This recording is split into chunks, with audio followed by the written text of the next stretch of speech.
So this is how I lay it out in roll-ups. And then obviously underneath each of these, there are detail accounts.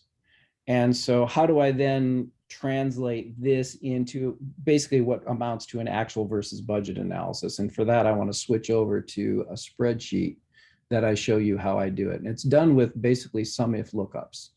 So if we go here, I'm going to start off at the weeds, right? So this is my forecast detail by month that I develop, as a summary spreadsheet within my forecasting workbooks. And as you can see, it is at the line item level. Okay, we have individual lines, production wages, production contractors, wellness benefits, on and on. Each department, depending on what it spends, and you'll see a lot of repetitiveness, right? Wages, bonus, wellness benefits, same thing here. But I'm doing it at the department level. And within the department level, each one of these is a specific QuickBooks account with its own QuickBooks number and its own description. But I segregate them by, these prefixes, which makes it easier for the reporting to come out. So I do this on a very detailed basis. And that way, first of all, it allows for zero-based budgeting, which is, the best practice at this point. It also allows you to get really granular in terms of what is it that we are budgeting for? How are we performing? Where did we miss in the department this month? How do I marry this up to an actual versus budget report that a human can digest? Really comes from the fact that when I set this thing up, what you'll notice here is I'm using a SUMIF formula, and it's saying, hey, go to my actual P&L detail and pull that forward.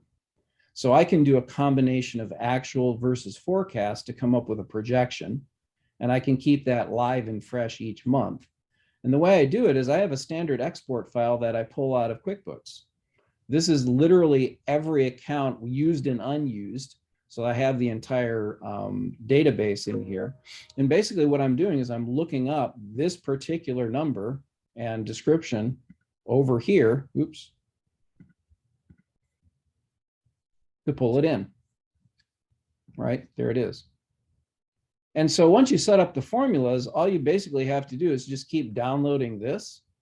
And every month you're just moving these formulas over another column and do a checksum, make sure that everything's being accounted for, which I do at the bottom here. So I'll go in and say, okay, let's make sure that what I'm showing here, that's what these are, to make sure that what I'm showing above is actually tying back to the detail, the actual P&L. And then from here, it's a trivial task to do things like an actual versus budget by month, because again, all I'm doing is I'm really leveraging the SUMIF formulas to pull everything forward.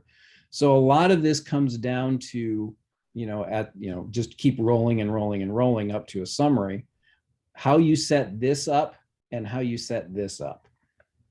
And once these two are set up properly, it's fairly straightforward. You just, every month you close the month, you download the financial statements into Excel, upload it into here, move your formulas forward a column, and you're done.